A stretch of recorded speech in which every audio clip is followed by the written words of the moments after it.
सुबीर में हाट बाजार के दौरान व्यापारियों के साथ पुलिस द्वारा कथित अभद्रता और दबंगई के आरोपों को लेकर क्षेत्र में विरोध तेज हो गया है। घटना का एक वीडियो सोशल मीडिया पर वायरल होने के बाद व्यापारियों और सामाजिक संगठनों में नाराजगी देखी जा रही है। भारत आदिवासी संविधान सेना के नेता नीलेश झांबरे के नेतृत्व में व्यापारियों, सामाजिक कार्यकर्ताओं और युवाओं ने सुबीर मामलतदार को ज्ञापन सौंपकर मामले की निष्पक्ष जांच की मांग की। ज्ञापन में आरोप लगाया गया कि ट्रैफिक व्यवस्था के नाम पर कुछ व्यापारियों को अनावश्यक रूप से परेशान किया गया और उनके साथ अनुचित व्यवहार किया गया। प्रदर्शनकारियों ने संबंधित जमादार के तत्काल तबादले तथा पूरे प्रकरण की पारदर्शी जांच कर दोषियों के खिलाफ कार्रवाई की मांग की है। उन्होंने चेतावनी दी कि यदि जल्द कार्रवाई नहीं हुई तो व्यापारी वर्ग और आदिवासी समाज संयुक्त रूप से आंदोलन करेगा। ज्ञापन सौंपने के दौरान बड़ी संख्या में व्यापारी, सामाजिक संगठनों के प्रतिनिधि और स्थानीय नागरिक मौजूद रहे। घटना को लेकर पूरे डांग जिले में चर्चा का माहौल बना हुआ है। डांग से संवाददाता धनराज चौहान की रिपोर्ट। जय जोहार, जय आदिवासी। हूँ डांग जिला भारत आदिवासी संविधान सेना प्रमुख। आज अमे मामलतदार साहेब श्री ने आवेदन पत्र आप्યું છે તારીખ 1/6/2026 ના રોજ।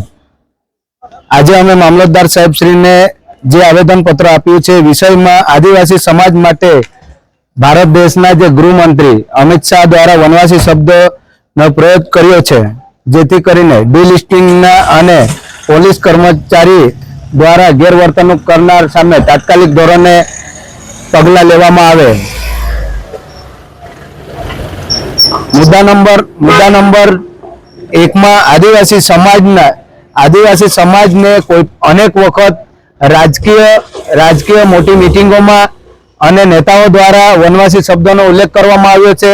भारत देशना बंधारण में अमने अनुसूचित जनजाति शेड्यूल ट्राइब तरीके अमने नाम आपवामां आव्युं छे। अमे रियल में आदिवासी छे, अमे कोई वनवासी नथी, अमे कोई जंगल पूरता सीमित नथी, अमे भारत देशना मूळ मालिक छे। जेथी करीने अमने वनवासी शब्द कहेवानो तमे बंद करो। आ मीडियाना माध्यमथी हूँ सरकार सामे चेलेंज करवा मांगु छुं। जे तमे वारे घड़े आवा शब्दों उल्लेख करो छो, आवनारा दिवसोना अंदर अमे उग्र आंदोलनो करीशुं। तेनी तमामे तमाम जवाबदारी सरकारी तंत्रनी रहेशे। मुद्दा नंबर 2 में आदिवासी समाजने अनेक वखत क्रिश्चियन धर्म होय, हिंदू धर्म होय, मुसलमान धर्म होय, आवी नीतिओ बार पाड़ी डिलिस्टिंग करवानी बात करे छे। तो आदिवासी समाज कोई हिंदू पण नथी ने क्रिश्चियन पण नथी अने मुसलमान पण नथी, तेम छतांय पण आदिवासी समाजने वारे घड़े डिलिस्टिंगनी धमकीओ आपवामां आवे छे। सरकार आवी रीते नीति केम अपनावे छे? आदिवासी समाजने मानसिक गुलाम बनाववा माटे करे छे, जेथी करीने सरकार आ मीडियाना माध्यमथी ध्याने लई के आ जे आदिवासी समाज ने डिलिस्टिंग करवानी जे तमे बात करो छो, सौथी पहले तो जे भारत देशना बहारथी आव्या छे, जे आर्य समाज छे, एना पर तमे डिलिस्टिंग करो अने जे वनवासी शब्द जे उल्लेख करे छे एमने पण डिलिस्टिंग करो, जेथी करीने ए लोकोने खबर पड़शे के भारत देशना मूळ मालिक कोण छे, અહીંના મૂળ નિવાસી કોણ છે। તો હું આ મીડિયાના માધ્યમથી सरकारने अमे एवुं कहेवा मांगीए छे, तमे वारे घड़े डिलिस्टिंगनी वातो करो छो। भारतना बंधारणमां आर्टिकल 25 में भारत देश एक सेक्युलर देश छे। सेक्युलर देशने अंदर दरेक माणसने पोतानो धर्म अपनाववा माटे आर्टिकल 25 बंधारण एने एक्सेप्ट करे छे के कोईपण धर्म अपनावी सके छे। अने आदिवासी समाज तो एक प्राकृतिक पुंजक छे, ए कोईपण धर्म अपनावी सके छे। परंतु अहीं भौगोलिक परिस्थिति अने अभण होवाना कारणे वारे घड़े सरकार लोकोने डिलिस्टिंगना नामथी धमकावे छे अने हाल वस्ती गणतरी चाले छे। हाल वस्ती गणतरी आवनारा दिवसोमां आ हिंदू क्रिश्चियन करीने पण आदिवासीओने नुकसान करवाना छे।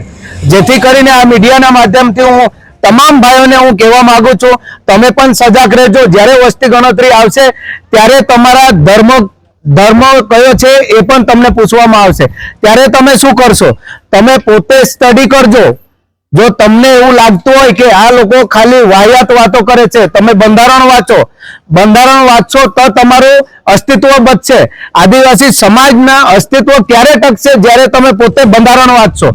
आजे सरकार आपणने वनवासी शब्द जो उल्लेख करे छे अने त्यां लाखोनी संख्यामां आपणा आदिवासी समाज जाहेर मंचमां जो देशना गृहमंत्री बोलतो होय एमना सामे आपणा आदिवासी समाज वनवासी शब्द सांभळीने त्या शांतिथी बेही रहता होय તો તમે વિચાર કરો આપણા લોકો કેટલા માનસિક ગુલામ બની ગયા છે.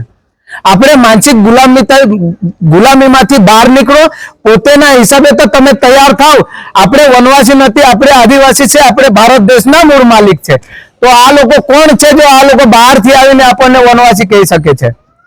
તો આજે અમે મામલતદારને સંબોધી અને દેશના સર્વોચ્ચ જે રાષ્ટ્રપતિ છે, જે એ પણ પોતે આદિવાસી છે, રાષ્ટ્રપતિને અમે આજે આવેદન પત્ર મોકલી રહ્યા છે. ગુજરાત રાજ્યના રાજ્યપાલને પણ અમે મોકલ્યું છે.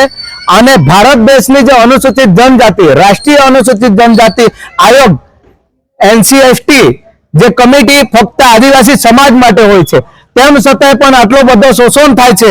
જે પણ જગ્યાએ શોષણ થતો હોય એ ફક્ત ને ફક્ત આદિવાસી સમાજ પર શોષણ થાય છે. આજે હું તમામ કર્મચારીને હું પણ કહેવા માંગુ છું, તમે વિચાર કરો આજે જે દરેક વસ્તુમાં કોન્ટ્રાક્ટ સિસ્ટમ લાવી છે એમાં આપણા આદિવાસી સમાજને કેટલાને નુકસાન થઈ છે. આજે તમે વિચાર કરો, આજે જાતિના દાખલા કાઢવા માટે ફક્ત ને ફક્ત આદિવાસી સમાજને નુકસાન થતો છે, બહારના લોકોને નુકસાન નથી થતો. આજે બહારના લોકો લાઈનમાં નથી, આપણા આદિવાસી સમાજ કાગળના લાઈનમાં છે. તમે વિચાર કરો આપણા લોકોને કેટલી માનસિક ગુલામી તૈયાર કરી નાખી છે. તો હું તો આ મીડિયાના માધ્યમથી તમામ આદિવાસી ભાઈઓને પણ હું કહેવા માંગુ છું, દરેક વખત અમે લડત આપીએ છીએ SC ST OBC અને માઇનોરિટી માટે, દરેક સમાજ માટે અમે લઘુત્તમ માટે અમે લડીએ છીએ. પરંતુ તમે પણ સજાગ થાવ અને તમે પણ આ બંધારણ વાંચો, જેથી કરીને તમારા હક અધિકાર તમને સમજ પડશે, જેથી કરીને તમે બીજાના સામે બોલતા થશો. આજે પણ તમે ગુલામી જ કરો છો. આજે કોઈના સામે તમે બોલી પણ નથી શકતા. આટલું ધ્યાનમાં રાખજો.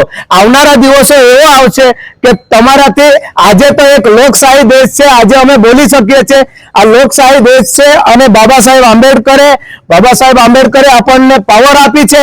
બંધારણ વાંચશો તો તમને આપોઆપ ખબર પડી જશે. આપણે એકબીજાના પાછળ દોડવાની જરૂર નથી. આપણે પોતે વાંચીએ તો ઉપલા અધિકારીઓ પણ આપણને માનશે. યાદ રાખજો. અને આ તમને હું આજે 2 શબ્દ બોલ્યા, આના પર તમે ખાસ કરીને ધ્યાન આપજો.